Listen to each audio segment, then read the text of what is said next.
सुप्रभात। जन कल्याण मार्ग, जन कल्याण मार्ग। हमारे शास्त्रों में मनुष्य जीवन से संबंधित 4 बातें मुख्य रूप से वर्णित हैं, जिन पर सही ढंग से यदि अमल किया जाए तो व्यक्ति, समाज और देश के हित में सारी बातें अपने आप पालन होने लग जाएं। ये 4 बातें हैं: धर्म, अर्थ, काम और मोक्ष। इन्हीं 4 बातों के अंतर्गत मनुष्य के जीवन की सारी आवश्यकताएं आ जाती हैं। लौकिक तथा पारलौकिक सारी समस्या अपने आप सुलझ जाती हैं और जीवन सत्यम शिवम सुंदरम के अनुरूप बन जाता है।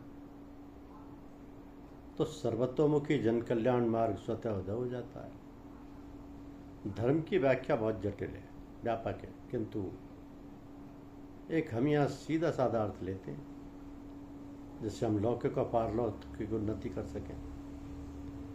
अर्थ से तात्पर्य है मनुष्य जीवन की आवश्यकीय वस्तुओं को प्राप्त करना।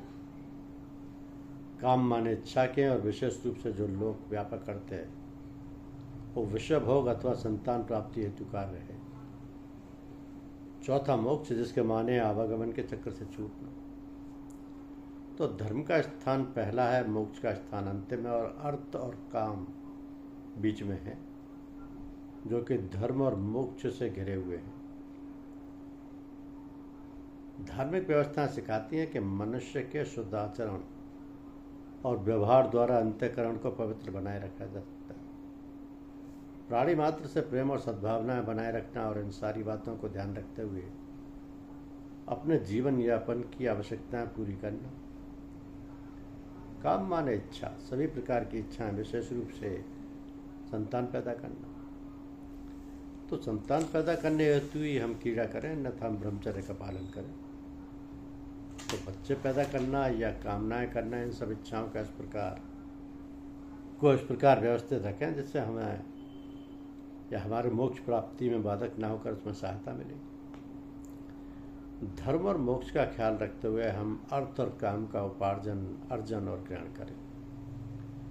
इस प्रकार मनुष्य जीवन को सुंदर ढंग से बनाने का सरल और सीधा साधा उपाय हमें मिल जाता है। सारी व्यवस्था धर्म की मर्यादा पालन करने और मोक्ष बनने से आ जाती है और व्यक्ति व्यर्थ की दौड़ धूप और माथापच्ची से मुक्ति पा जाता है।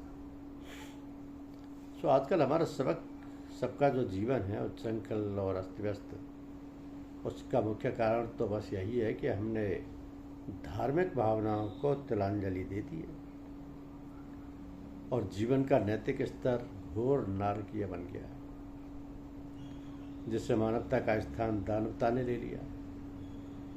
अबे दानवता और कोई चीज़ नहीं है, सिर्फ ये है कि जब मनुष्य स्वार्थवश होकर दूसरों के हित की भावना से रहित होकर कार्य करता है तो उसका निरंकुश जीवन औरों के लिए कुठाराघात हो जाता है और अंत में वह स्वयं भी उसका शिकार हो जाता है और वह अपना भी सर्वनाश कर लेता है। तो दानवता का नाटक वर्तमान में सबकी नज़रों के सामने है और ये देव दानव युद्ध हमेशा चलता रहता है। धन्यवाद।